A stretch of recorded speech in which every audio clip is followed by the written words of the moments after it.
तो कैसे हैं आप सभी लोग। एक बार फिर से वेलकम है आपका मेरे YouTube channel study with Yogesh में। आज हम लोग देखेंगे विश्व इतिहास का जो द्वितीय विश्व युद्ध है उसका अंतिम पार्ट आ जाएगा, यानी दूसरा पार्ट आएगा।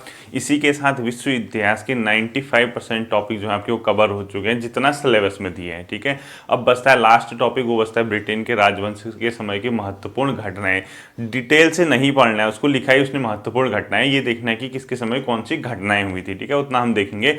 कल आपकी वाली वीडियो आ जाएगी और कोशिश करूंगा कि कल ही वो क्या हो जाए, एंड हो जाए। बाई चांस कल नहीं हुआ तो मंडे को आपका वर्ल्ड हिस्ट्री कंप्लीट हो जाएगा, जितना सिलेबस में दिया है। उसके बाद क्योंकि कुछ टॉपिक ऐसे हैं जो वर्ल्ड हिस्ट्री से लिंक करते हैं, ताकि मैं इनको यहाँ से लिंक करा के उन टॉपिक को समझा सकूँ। उसके अंदर एक तो आपका संयुक्त राष्ट्र संघ यानी यूएनओ की स्थापना वगैरह वाला टॉपिक है, वो इसी सीरीज में कहीं ना कहीं पे कराऊंगा। और एक है अस्त्रों की होड़ वाला जो टॉपिक दिया होगा उसने, आप लोग अपने सिलेबस में देखना, वो भी इसी से लिंक करा के मैं करा दूंगा। यानी वर्ल्ड हिस्ट्री के सीरीज में ही कहीं ना कहीं वो आपको देखने को मिलेगा। ठीक है, जो आप लोग घर पे काम कर रहे हैं, पंचायत राज वगैरह मैंने आपको दिया था, वो आप लोगों ने सारा कर लिया होगा।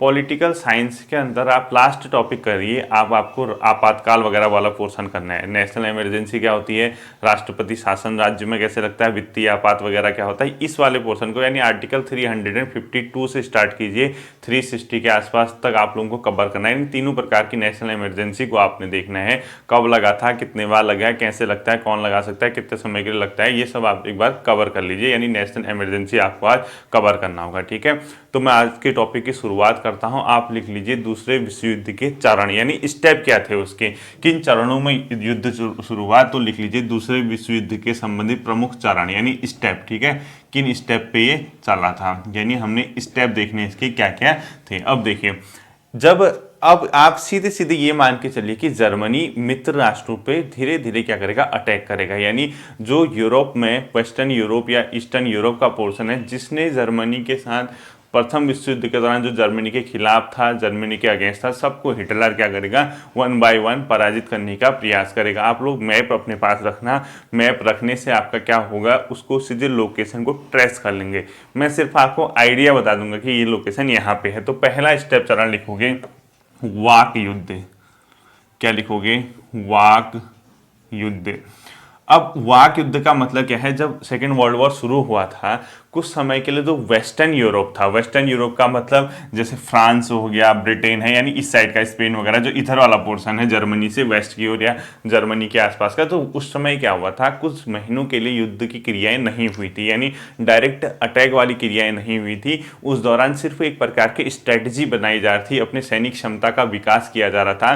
कोई भी राष्ट्र डायरेक्ट अटैक करने की कंडीशन में नहीं था, सिर्फ वो क्या कर रहे थे, एक प्रकार की स्ट्रेटजी बना रहे थे, एक प्रकार की रणनीति बना रहे थे, और प्रत्यक्ष रूप से अटैक नहीं किया जा रहा था। उसको बोला गया था वाक युद्ध। तो इसको लिखोगे युद्ध से पहले पश्चिमी यूरोप में, युद्ध से पहले कुछ महीने पश्चिमी यूरोप में ये चला था। ठीक है, कुछ महीने पश्चिमी यूरोप में, यानी वेस्टर्न जो यूरोप था, पश्चिमी यूरोप में ये क्या हुआ था, वाक युद्ध की घटना हुई थी। आप खाली समझ लीजिए डायरेक्ट अटैक नहीं हुआ था, सिर्फ एक प्रकार की क्या हो रहा था, एक घटनाएं यहाँ पे चल रही थी।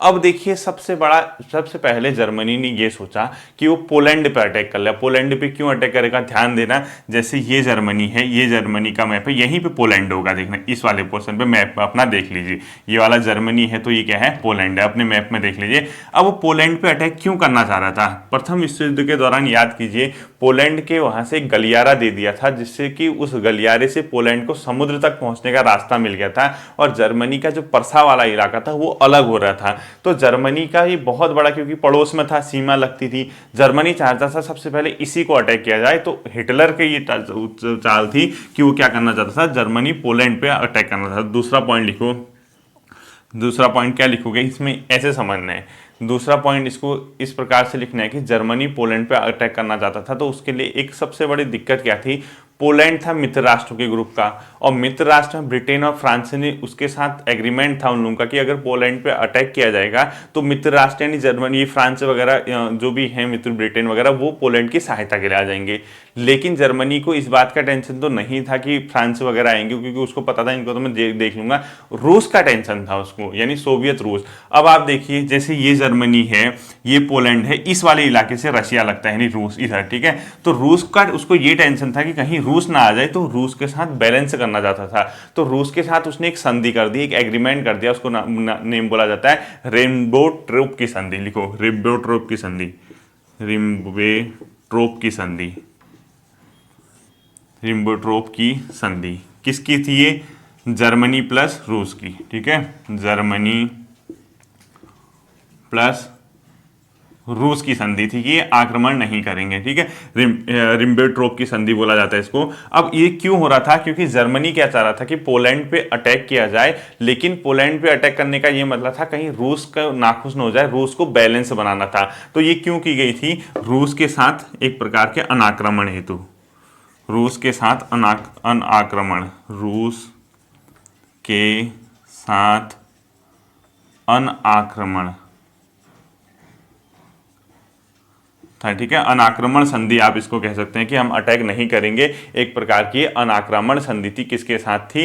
रूस के साथ थी, कि हम आक्रमण नहीं करेंगे। रिब्बेनट्रोप की संधि, यानी रूस के साथ जो अनाक्रमण संधि हुई थी, उसका सीधा सीधा मतलब था कि अगर पोलैंड पे अटैक भी करता है तो रूस जो है बैलेंस हो जाएगा, रूस कुछ नहीं कहेगा वाली बात है। तो अगस्त 1939 में ये अपने आप में अनाक्रमण संधि हुई थी। किसके साथ? अनाक्रमण कर दीजिए इसको, अनाक्रमण, ठीक है, अनाक्रमण संधि हुई थी। ये कब हुई थी? अगस्त 1939 में ये हुई थी रूस के। आप सीधी रिब्बेनट्रोप की संधि का मतलब समझ लीजिए, और यह रूस के साथ अनाक्रमण संधि कब हुई थी? अगस्त 1939 में हुई थी। जर्मनी ने की थी। क्यों? क्योंकि जर्मनी चाहता था पोलैंड पे अटैक किया जाए। तो जर्मनी की प्लानिंग थी पोलैंड पे अटैक करने की, इश्यू आ रहा था रूस का। तो कोई दिक्कत नहीं, उसने धीरे धीरे क्या किया, ये वाली एग्रीमेंट कर लिया, और बाद में पोलैंड पे अटैक तो आप हो ही चुका था। आप सितंबर में जहां से शुरुआत हुई थी, मैंने आपको बताया था, द्वितीय विश्व युद्ध की शुरुआत सितंबर 1939 से, वहीं से शुरुआत मानी जाती है। पोलैंड पे उसने आक्रमण कर लिया था। पोलैंड पे आक्रमण करा तो पोलैंड के साथ इसका लड़ाई चलती रही। तीसरी जो घटना होती है उस टाइम पे जो रूस था, रूस के ही बगल में आप लोग देख लीजिए मैप में एक और राष्ट्र दिखेगा, उसका नाम है फिनलैंड। रूस और फिनलैंड के बीच शीतकालीन युद्ध चल रहा था, और वो शीतकालीन युद्ध हो गया था मार्च 1940 में एंड, यानी अगला पॉइंट लिखना है आपको। शीतकालीन युद्ध रूस प्लस फिनलैंड के बीच हुआ था, जो कि कब समाप्त हुआ? मार्च 1940 में खत्म हुआ था। शीतकालीन युद्ध, शीतकालीन युद्ध ये किसके बीच चल रहा था? इसमें लिखो मार्च 1940 में खत्म। मार्च 1940 में क्या हो गया था? ये खत्म हो गया था। किसके बीच हो रहा था? रूस और फिनलैंड के बीच। रूस, फिनलैंड भी देख लीजिए मैप में, रूस के ही बगल में टॉप में होगा फिनलैंड, ठीक है। रूस और फिनलैंड के बीच यहाँ शीतकालीन युद्ध चल रहा था, और जर्मनी ने किस पे अटैक कर दिया था? पोलैंड पे अटैक कर लिया था। यहाँ तीसरी घटना ये हो थी कि ये वाला यहाँ पे स्टेप चल रहा था, शीतकालीन युद्ध। अब ये जैसे ही शीतकालीन युद्ध खत्म हुआ तो मार्च के अगले महीने, अप्रैल 1940 में तुरंत जर्मनी ने उसी फिनलैंड के बगल में दो देश देखेंगे, उसको हाईलाइट कीजिए, डेनमार्क और नॉर्वे पे क्या कर दिया? अटैक कर दिया। तो अगला चौथा पॉइंट लिखो, चौथा पॉइंट लिखोगे आप, अप्रैल 1940 में जर्मनी का, पूरा ऐसे लिखना है, ठीक है, जर्मनी का डेनमार्क प्लस नॉर्वे पे अटैक। इसको मैप में भी देखना, टॉप में होंगे, नॉर्वे पर अटैक यानी आक्रमण हो गया। जर्मनी ने इन पे क्या कर दिया? आक्रमण कर लिया। आप लोग मैप में भी देख रहे हैं ना, इसको स्क्रीनशॉट भी लेते रहिए। देखिए अब जैसे ही आक्रमण किया अप्रैल में, तो ये डेनमार्क ने तो क्या कर दिया? इसमें आत्मसमर्पण की, इसने हार मान ली, मैं नहीं लड़ूंगा, मैं आत्मसमर्पण करता हूं। डेनमार्क ने क्या कर दिया? आत्मसमर्पण, ठीक है, इसने कर दिया आत्मसमर्पण। लेकिन नॉर्वे ने क्या किया? आत्मसमर्पण नहीं किया। नॉर्वे चला गया ब्रिटेन और फ्रांस के साथ, और उसने वहां उनकी सहायता से लगभग जून जुलाई के आसपास तक किससे लड़ता रहा? जर्मनी से लड़ता रहा। तो इसमें लिख लीजिए आत्मसमर्पण, और नॉर्वे के नीचे लिखे होंगे आप ब्रिटेन और फ्रांस की सहायता से जून तक किसके साथ लड़ता रहे? जर्मनी के साथ लड़ता रहा। तो नॉर्वे के नीचे हाईलाइट ऐसे लिखेंगे, फ्रांस प्लस ब्रिटेन के साथ मिलकर जून तक संघर्ष। किसके साथ संघर्ष? जर्मनी के साथ संघर्ष। अब देखिए कैसे ये वर्ल्ड वाइड हो रहा है, कैसे वर्ल्ड लेवल पे फैल रहा है। जर्मनी ने पोलैंड पे अटैक कर दिया, रूस को उसने थोड़ा सा संधि के माध्यम से अलग रखा क्योंकि रूस की कंडीशन अलग थी, बहुत ज़्यादा सैनिक शक्ति थी उसके पास, और साथ ही साथ उसकी जो भौगोलिक फिजिकल लोकेशन थी ऐसी थी कि वो जर्मनी ईजिली वहाँ नहीं पहुँच सकता था, क्योंकि वहाँ शीतकाल में ठंडी के टाइम पर बहुत ज़्यादा बर्फाबारी होती है, दुर्गम इलाके होते हैं, वहाँ रूस के सैनिकों के अलावा इतना आसानी से कोई नहीं पहुँच सकता था। तो जर्मनी, हिटलर इस बात को जानता था, तो उसने सोचा कि क्यों ना पहले छोट-मोट कंट्रियों को हाथ लपेटा जाए। डेनमार्क और नॉर्वे को उसने क्या कर दिया, इस प्रकार से घेराबंदी। अब उसने अगला नंबर बनाया फ्रांस का। तो उसने क्या किया, मैप में देखना, ये जर्मनी है तो यहाँ पे फ्रांस है, उसने सीधे किस पे अटैक कर दिया, फ्रांस पे अटैक कर दिया। वो धीरे धीरे सबसे बदला ले रहा है। तो अगला लिखो फ्रांस का पतन, अगला स्टेप लिखोगे 5वां, फ्रांस का पतन। ठीक है, फ्रांस का पतन। अब यहां से क्या हो गया, फ्रांस का पतन हो गया, और लिखो 1940 में, 1940 में किसका पतन हो गया, फ्रांस का पतन हो गया। और पूरे पश्चिमी यूरोप में, यानी वेस्टर्न, जो यूरोप का वेस्टर्न इलाका है, वहां पर जर्मनी ने हवाई क्या कर दिया, हमले कर दिया। और उस हवाई हमले को इतनी तेजी से उसने हवाई हमले किए, दूसरे विपक्षी दल के लिए संभलना मुश्किल हो गया। और इतिहास में उस घटना को बोला जाता है तड़ित युद्ध प्रणाली। ठीक है, तो फ्रांस का पतन लिखो, इसके नीचे लिखो पश्चिमी यूरोप में जर्मनी द्वारा, पश्चिमी यूरोप में जर्मनी द्वारा, पश्चिमी यूरोप, पूरा लिखना आप, पश्चिमी यूरोप में जर्मनी के द्वारा तड़ित, क्या लिखोगे, तड़ित युद्ध प्रणाली, तड़ित युद्ध प्रणाली अपनाई गई। ठीक है, वेस्टर्न मतलब जो यूरोप था उसमें जर्मनी ने कौन सी युद्ध प्रणाली अपनाई, तड़ित युद्ध प्रणाली अपनाई। और इंग्लिश में बोला जाता है इसको ब्लिट्ज क्रिग। ठीक है, क्या बोलोगे, ब्लिट्ज क्रिग, क्या बोला जाता है इसको, ब्लिट्ज क्रिग बोला जाता है, तड़ित युद्ध प्रणाली को। ठीक है, तो इसने क्या कर दिया, ब्लिट्ज क्रिग के माध्यम से पूरे पश्चिमी यूरोप में हवाई क्या कर दिया, फायर कर दिया, और दूसरे के लिए संभलना क्या हो गया था, मुश्किल हो गया था। और इस घटना को देखते हुए फ्रांस को लग गया था कि अब हमारे बस की नहीं है, और इसने क्या कर दिया, आत्मसमर्पण कर दिया, यानी युद्ध विराम की संधि पे हस्ताक्षर कर लिए। तो अगला यहाँ से करके लिखो, फ्रांस द्वारा युद्ध विराम पर हस्ताक्षर, फ्रांस द्वारा युद्ध विराम पर हस्ताक्षर कर लिए उसने। ठीक है, कि अब हस्ताक्षर, तो कहीं ना कहीं एक हिसाब से क्या थी, फ्रांस की पराजय होगी, यानी डैश करके लिखो फ्रांस की पराजय। ठीक है, अब देखो कहाँ पहुंच गया जर्मनी, फ्रांस को भी उसने लपेट लिया। वहाँ यूरोप के समय रूस के साथ एग्रीमेंट है, रूस अभी अमेरिका का पता नहीं है। ठीक है, अमेरिका नहीं आया है। फ्रांस द्वारा युद्ध विराम पर हस्ताक्षर कर लिया। अब अगला नंबर था ब्रिटेन का। उसने क्या किया, ब्रिटेन पे अटैक करने का निश्चय किया, यानी जर्मनी ने क्या किया, उसके अलावा जैसे फ्रांस ने युद्ध विराम पर हस्ताक्षर किया, ब्रिटेन पे आक्रमण की नीति अपनाई। तो अगला पॉइंट लिखो, 5वां पॉइंट लिखोगे, छठा पॉइंट, ब्रिटेन पे आक्रमण की नीति। ठीक है, छठा लिखो, ब्रिटेन के साथ युद्ध, यानी ब्रिटेन के साथ, एक एक करके बदला ले रहा, ब्रिटेन के साथ इसने किया क्या, 1940 ही में ही आक्रमण, ब्रिटेन के साथ आक्रमण लिखो 1940। और यहाँ क्या चलता रहा, 3-4 महीनों तक लगातार संघर्ष चलता रहा दोनों राष्ट्रों के बीच, जर्मनी और ब्रिटेन के बीच। और जुलाई से सितंबर तक ये आक्रमण ही होता रहा। तो ये 1940 तक इनके बीच एक प्रकार का हवाई संघर्ष है, जुलाई से सितंबर तक ये चलता रहा। और ये इतिहास में पूर्ण रूप से हवा में लड़ा गया युद्ध माना जाता है, एयर जो मतलब वॉर था। ठीक है, हवा से, और पूरा हवाई फायर कर रहा था जर्मनी। वो तो थोड़ा सा सही हुआ कि जो ब्रिटेन था उसकी नौसैनिक जो नौसेना थी उसने हालात संभाल लिए, वो बहुत सक्षम नौसेना थी।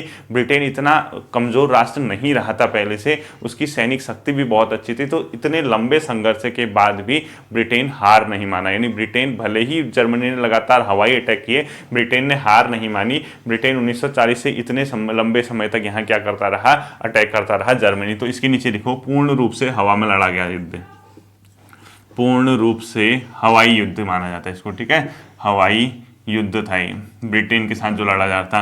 अब ये क्या हो गया, ब्रिटेन के साथ भी हो गया, फ्रांस से वो हो गया, रूस को उसने अलग बैठा रखा है। तो कोई ऐसी यूरोप में शक्ति नहीं बची थी जो जर्मनी का मुकाबला कर सके। लेकिन जब ये घटना देखी हिटलर ने, तो जर्मनी की सेना अब क्या होगी, क्योंकि इसने बहुत खर्च कर दिया था युद्ध में, अपने हथियारों का बर्बाद कर दिया था, ब्रिटेन हार नहीं मानी। तो फाइनली यहाँ पे क्या हो गया था, ब्रिटेन के साथ एक प्रकार से उसकी हल्की फुल्की पराजय होगी, यानी वो ब्रिटेन से क्या हो गया, निकलने लग गया। जर्मनी ने ये सोचा कि यार अब ब्रिटेन को हराना इतना इतना आसान नहीं है, हम यहाँ से क्या हो जाते हैं, निकल जाते हैं। तो धीरे धीरे उसने क्या किया, युद्ध को अनिश्चित काल के लिए स्थगित कर दिया। तो ब्रैकेट में लिखो, जर्मनी द्वारा युद्ध को अनिश्चित काल के लिए स्थगित। जर्मनी द्वारा युद्ध को अनिश्चित काल के लिए स्थगित। युद्ध को अनिश्चित काल के लिए, यानी कोई टाइम नहीं कब तक खत्म हो गया, ठीक है, अनिश्चित काल के लिए क्या कर दिया गया, स्थगित कर दिया गया, यानी पोस्टपोन कर दिया।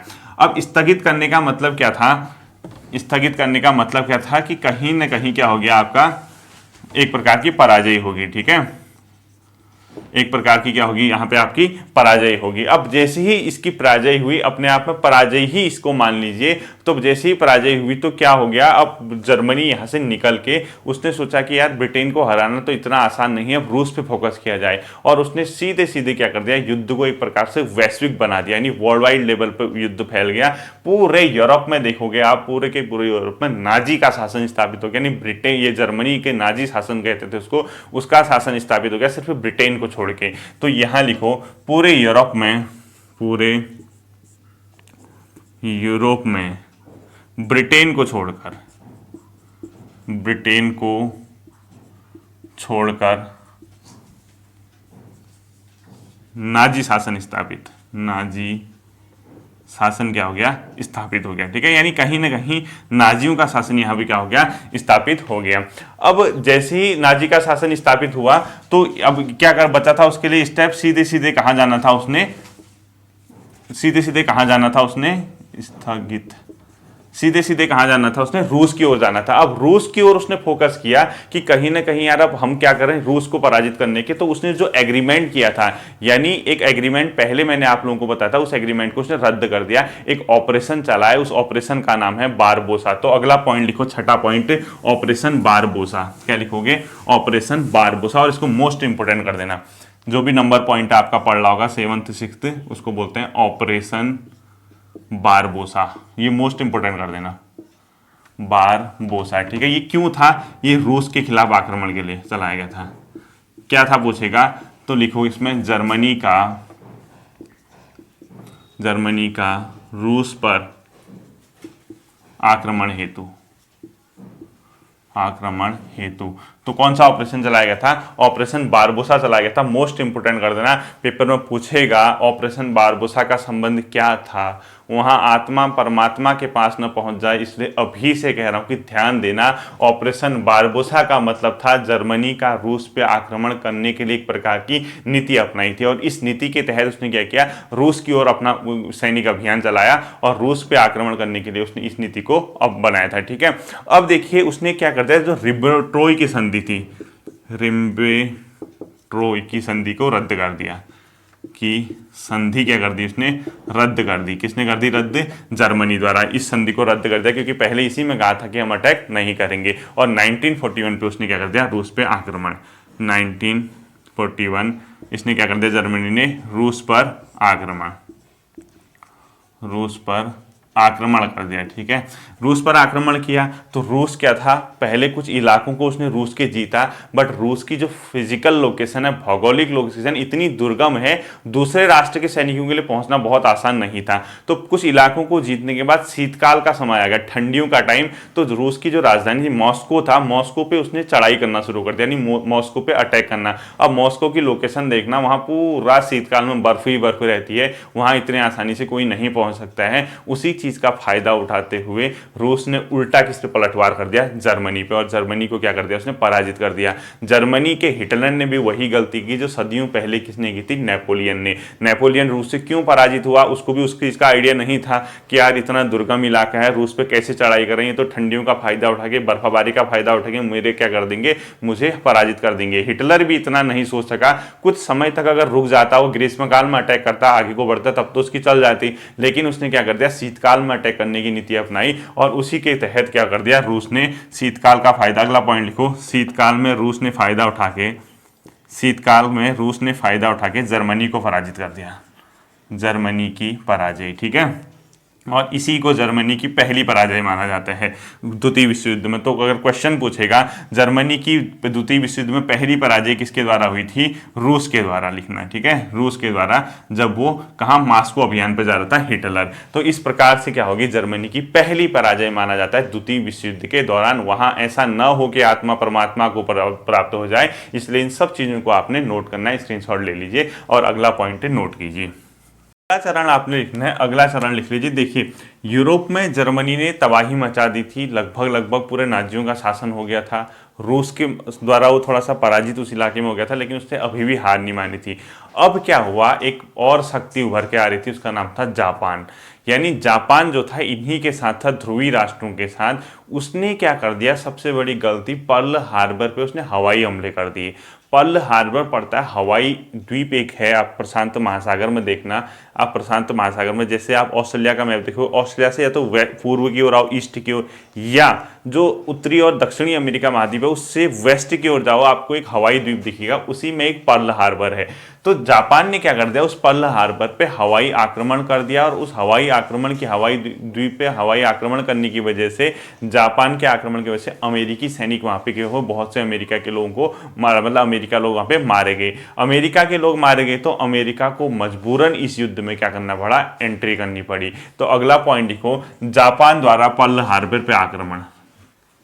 जापान द्वारा पर्ल हार्बर, जापान द्वारा पर्ल हार्बर पर क्या कर दिया गया, आक्रमण कर दिया गया। और पर्ल हार्बर के ब्रैकेट में लिखना हवाई द्वीप आक्रमण। और ये घटना जो थी अपने आप में थी दिसंबर 1941 की, यानी 7 दिसंबर 1941 की ये घटना थी, ठीक है। कब की घटना थी, ये क्वेश्चन बहुत इंपॉर्टेंट है, 7 दिसंबर 1941 के, और इसको इंपोर्टेंट भी कर देना। और कहीं कहीं 7 नवंबर भी लिखा होगा, ठीक है, 7 नवंबर भी लिखा है, कहीं देख रहा था मैं, ब्रैकेट में 7 नवंबर लिख लेना, और ये आएगा तो यही मानना है आपको, 7 दिसंबर। पर्ल हार्बर पे जापान का आक्रमण हो गया, तो इससे क्या हो गया कि अमेरिकी सैनिक क्या हो गए, मारे गए बहुत से। तो जैसे ही अमेरिकी सैनिक मारे गए, उधर जर्मनी ने क्या कर दिया, अमेरिका के खिलाफ युद्ध की घोषणा कर दी। तो इसके नीचे लिखो, एक तो क्या हुआ, अमेरिकी सैनिक मारे गए, अमेरिकी सैनिक मारे गए, ठीक है, सैनिक मारे गए। दूसरा क्या हुआ, इसके बाद जर्मनी द्वारा अमेरिका के खिलाफ युद्ध घोषणा, अमेरिका के खिलाफ युद्ध की घोषणा, क्या कर दिया गया, युद्ध घोषणा कर दी गई, ठीक है, कि हम अमेरिका के खिलाफ क्या करेंगे, युद्ध की घोषणा कर दी। अब जैसे ही इसने अमेरिका के खिलाफ युद्ध की घोषणा कर दी, उधर जापान ने एशिया में तबाही मचा दी। एशिया में क्या कर दिया उसने, जैसे फिलीपींस का इलाका है, एशिया में बर्मा का इलाका है, एशिया में आपका हांगकांग का इलाका है, यहाँ उसने क्या कर दिया, युद्ध कर दिया। और जैसे ही युद्ध कर दिया, अमेरिका क्या हो गया, युद्ध में शामिल हो गया। तो वैसे तो अमेरिका 1942 में युद्ध में शामिल हुआ था डायरेक्टली, यानी डायरेक्टली इन्वॉल्व कब हुआ था, 1942 में, और इनडायरेक्टली वो अपने आप में 1941 में ही शामिल हो गया था। तो अगला पॉइंट लिखो, अमेरिका शामिल, अमेरिका शामिल, ठीक है, अमेरिका शामिल कब हुआ, देखो ये इनडायरेक्टली हुआ था पहले, उतना प्रत्यक्ष रूप युद्ध में शामिल नहीं हुआ था 8 सितंबर 1941 को, और लेकिन डायरेक्टली अपने आप पेपर में 8 सितंबर 1941 को, ये अप्रत्यक्ष रूप से था, ब्रैकेट में लिख दो 1942 डायरेक्ट, यानी उसका प्रत्यक्ष युद्ध में शामिल हो गया। और वैसे शामिल कब हुआ था, इनडायरेक्टली, बहुत ज्यादा इंटरफेयर नहीं किया था उसने 8 सितंबर 1941 में। इस घटना से थोड़ा पहले शामिल हो गया था, लेकिन जब ये पर्ल हार्बर की घटना होती है 1941 में, उसके बाद 1942 आते आते अमेरिका क्या होगा, डायरेक्टली इस युद्ध में शामिल होता, कि उसको लग गया था कि अब मेरा क्या हो गया, इसमें युद्ध में शामिल होना नेसेसरी हो गया इस घटना के बाद, ठीक है। अब ये सब घटनाएं हो थी, तो अमेरिका ने क्या किया, जापान के युद्धपोत थे कुछ, इस घटना के बाद कुछ मालवाहक थे, उनको तबाह कर दिया, ठीक है। और साथ ही साथ उसने ये वादा किया कि जर्मनी ने में जितने भी यहूदियों की हत्या की गई है उसका क्या लेगा, अमेरिका बदला लेगा।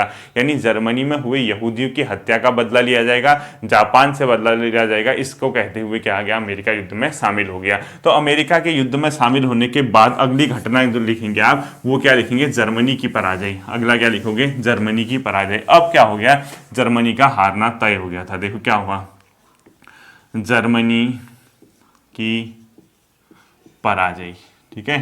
अब क्या होने लगा था, जर्मनी यहाँ से पराजय। उसमें क्या हुआ था, उत्तरी अफ्रीका का नहीं, जो अफ्रीका महाद्वीप है उसका नॉर्दर्न जो पोर्शन है वहां भी जर्मनी की सेना और इटली की सेना मिलकर लड़ रही थी। तो वहां के इलाके में वर्ष 1942 में क्या हुआ, उत्तरी अफ्रीका वो जो स्टालिनग्राद है, एक जगह पड़ती है आपकी रूस में, उसको बोलते हैं अभी वोल्गोग्राद बोलते हैं अभी वर्तमान में, पहले उसका नाम स्टालिनग्राद था। ठीक है, तो जो वोल्गा नदी है उसी के तट पे है ये। वहां और अफ्रीका में जर्मनी क्या हो गया, बैकफुट में आ गया, यानी उत्तरी अफ्रीका व स्टालिनग्राद में जर्मनी पे जवाबी कार्यवाही की, एक जगह ब्रिटेन एक जगह रूस, और उसने क्या कर दिया, स्टालिनग्राद जो कि रूस में पड़ता है, अभी पहले उसका मतलब अभी उसका नाम वोल्गाग्राद है, पहले स्टालिनग्राद था, रूस के सामने उसने आत्मसमर्पण कर दिया। तो जर्मनी की पराजय कैसे हुई, इधर लिखो 1942, यहां लिखो उत्तरी अफ्रीका, क्योंकि अफ्रीका में भी लड़ रहा था। ठीक है, उत्तरी अफ्रीका व स्टालिनग्राद में जर्मनी के खिलाफ कार्यवाही होगी थी, जर्मनी के खिलाफ कार्यवाही, इधर लिखना है आपको। ठीक है, कार्यवाही। और उधर क्या हुआ, रूस ने क्या कर दिया, उसको स्टालिनग्राद में आत्मसमर्पण करने को मजबूर कर दिया। तो जर्मनी 1900 फरवरी 1943 में स्टालिनग्राद में उसने क्या कर दिया, आत्मसमर्पण कर दिया। तो यहां लिखो फरवरी 1943, यहां क्या कर दिया जर्मनी ने, स्टालिनग्राद में आत्मसमर्पण, स्टालिनग्राद में रूस के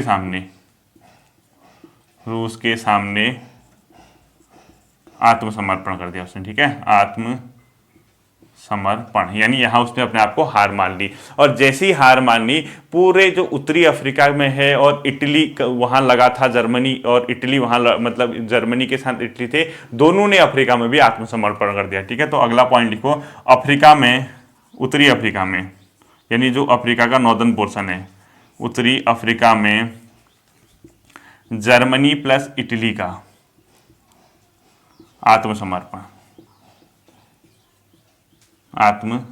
यहां भी उनने क्या कर लिया, हार मान ली थी, हम अपने आप को आत्मसमर्पित करते हैं। ठीक है, अब ये सब होने के बाद जर्मनी के कई शहरों में क्या होगी, रूस की सेना पहुंचने लगी, रूस वगैरह के जो मित्र राष्ट्रों की सेना थे जर्मनी के शहरों में आने लगी। और आज देखते देखते 21 अप्रैल 1945 तक जो बर्लिन था, मेन शहर था जर्मनी का, उस पर किसका हो गया, रूस का कब्जा हो गया। ठीक है, तो अगला पॉइंट लिखो, अगला पॉइंट लिखना है आपने, 21 अप्रैल 1945 बर्लिन पर कब्जा, रूस का कब्जा, बर्लिन पर, अमेरिका उसका शहर, मुख्य शहर था जापान का, जर्मनी का, रूस का कब्जा यहां हो गया। अब हो गया हिटलर पूरे टेंशन में। अब हिटलर को पता चल गया कि अब उसके पास बचने का कोई भी चांस नहीं है, क्योंकि रूस की सेना यहाँ आ गई, पकड़ के मुझे मारना ही मारना है और बहुत बुरी यातनाएं दी जाएंगी। इसीलिए उस बंदे ने क्या कर दिया, आत्महत्या कर दी। और हिटलर ने इस घटना को देखते हुए 30 अप्रैल 1945 को खुद को क्या मार दी, गोली मार दी। तो अगली घटना हुई थी, हिटलर लिखो 30 अप्रैल 1945 को स्वयं को गोली मार दी, स्वयं को गोली मार दी।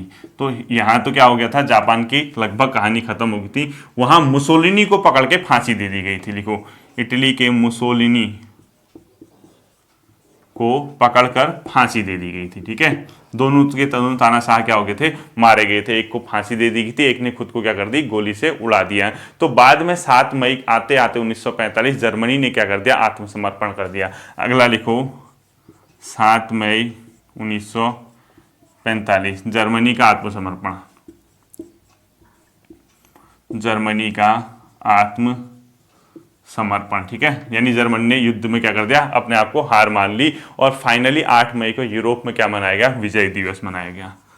8 मई यूरोप में क्या मनाया गया उस दिन, विजय दिवस, यूरोप में विजय दिवस। और इस विजय दिवस को मनाने के साथ साथ युद्ध का एक प्रकार से क्या हो गया था, समापन हो गया था। एक प्रकार से युद्ध क्या हो गया, समाप्त हो गया। लेकिन एक महाशक्ति अपने आप में अंदर ही अंदर दूसरे ही काम करने में लगी थी, उसका नाम था जापान। वो क्या कर रहा था, अमेरिका के खिलाफ पूर्ण युद्ध की प्लानिंग बना के अलग अलग हथियारों को डेवलप कर रहा था और स्थिति इतनी भयावह बनाने वाला था कि अमेरिका ने क्या कर दिया, फाइनली उस पर परमाणु बम गिरा दिया, यानी जो एटम था वो गिरा दिया उसने। तो अगली घटना आप लोगों ने लिखना है जापान पर परमाणु हमला। अगला घटना क्या लिखना है, जापान पे परमाणु हमला। जापान पर अमेरिका का, ये बहुत इंपॉर्टेंट क्वेश्चन है, ठीक है, अमेरिका का परमाणु हमला।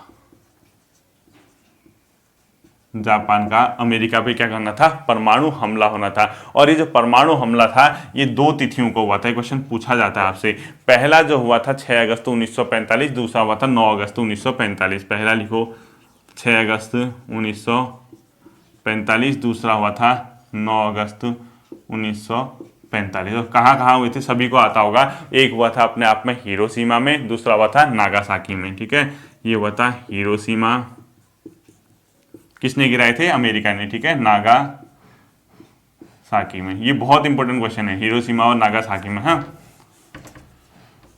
नागासाकी ऐसे ही लिख दो इंग्लिश में, ठीक है। हिरोशिमा और नागासाकी में किसने बम गिराए थे, परमाणु बम, ये अमेरिका ने गिराए थे। इसका नाम था लिटिल बॉय, उसका नाम था फैटमैन। इस बम का नाम क्या था, ब्रैकेट में लिखिए, ये क्वेश्चन भी पूछा जा सकता है आपसे, ठीक है।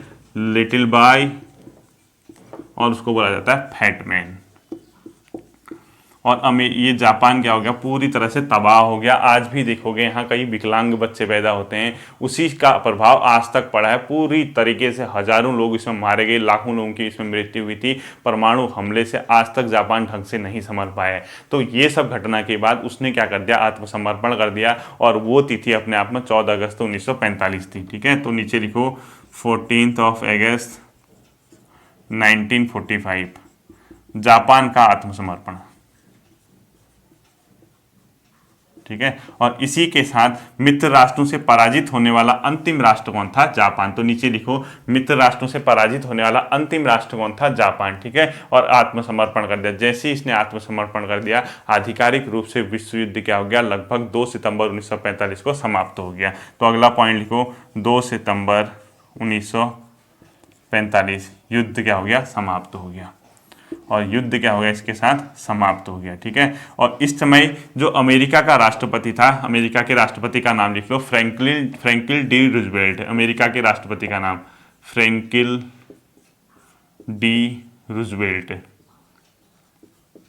FD रूजवेल्ट, ठीक है। अमेरिका के राष्ट्रपति का नाम अगर आपसे पूछता है द्वितीय विश्व युद्ध के समय, तो आप बताओगे फ्रैंकलिन या फ्रैंकलिन डी रूजवेल्ट कर दो इसको, फ्रैंकलिन डी रूजवेल्ट। जबकि ब्रिटेन का प्रधानमंत्री लिखो, ब्रिटेन का प्रधानमंत्री लिखो, इसका नाम था चर्चिल। क्या लिखोगे ब्रिटेन के प्रधानमंत्री का नाम, विंस्टन चर्चिल, ठीक है, विंस्टन चर्चिल। ये क्वेश्चन पेपर में पूछा जाता है कि ब्रिटेन का प्रधानमंत्री कौन था और अमेरिका का राष्ट्रपति कौन था, तो ये था। और एक लास्ट फैक्ट है, आरोपित संधि के नाम से किसको जाना जाता है, आरोपित संधि, यानी जो थोपी गई संधि है, इसको बोला जाता है वर्साई की संधि को। ये फैक्ट है, ठीक है, वर्साई संधि को, आरोपित संधि के नाम से किसको जाना जाता है, वर्साई की संधि को जाना जाता है। ये भी आप लोगों ने ढूंढना है। और इसने किसने इसका उल्लंघन किया था, जर्मनी ने वर्साई की संधि का उल्लंघन किया था। द्वितीय विश्व युद्ध के बाद एक अंतर्राष्ट्रीय संगठन बना था बहुत फेमस, उसका नाम पूछेगा तो यूएनओ, संयुक्त राष्ट्र संघ, United Nation of Organization. UNO किसके बाद बना, सेकेंड वर्ल्ड वॉर के बाद। ये भी लिख लो, द्वितीय विश्व युद्ध के बाद कौन से अंतर्राष्ट्रीय संगठन की स्थापना हुई थी, आप बता देना, यूएनओ की, ठीक है। इसी के साथ आप लोगों की वर्ल्ड हिस्ट्री के ये टॉपिक का भी समापन होता है। अब बचता है मात्र एक टॉपिक, उस टॉपिक को कोशिश करूंगा कल ही कंप्लीट हो जाए। और कल आप सभी को परीक्षा वाणी को तैयार रखना है, 4 बजे लाइव क्विज में आना ही आना है। सब लोगों को संडे है, रेस्ट भी है, क्योंकि कर्फ्यू वगैरह भी है, सभी लोग घर पे होंगे।